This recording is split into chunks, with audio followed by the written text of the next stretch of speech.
So your phone just switched from Google Assistant to something called Gemini, and you're wondering what on earth is going on.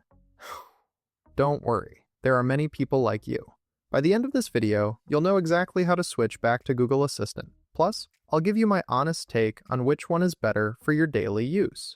But first, what exactly is Gemini?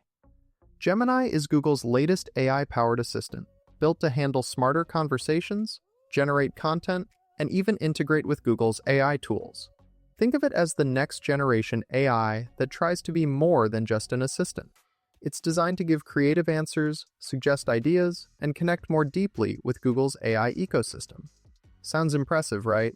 But Gemini isn't always as fast or straightforward as Google Assistant when it comes to quick tasks like setting timers, calling contacts, or checking the weather. That's why many people want to go back to the good old assistant.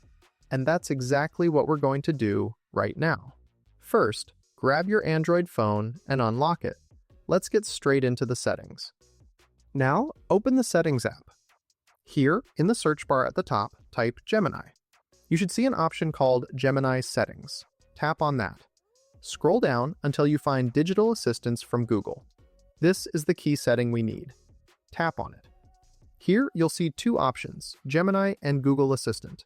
Just select Google Assistant as your main digital assistant. And that's it. Well, almost. Sometimes, even after switching, Gemini might pop up again. If that happens, don't panic. Simply restart your phone. A quick reboot usually locks in the change. On some devices, especially Samsung phones, you might not be able to completely uninstall Gemini, but you can always set Google Assistant as your default. So, why would you pick Google Assistant over Gemini? If you're someone who just wants things done fast, like "Hey Google, play my playlist," or "What's 20 times 45?" Assistant is still the champ.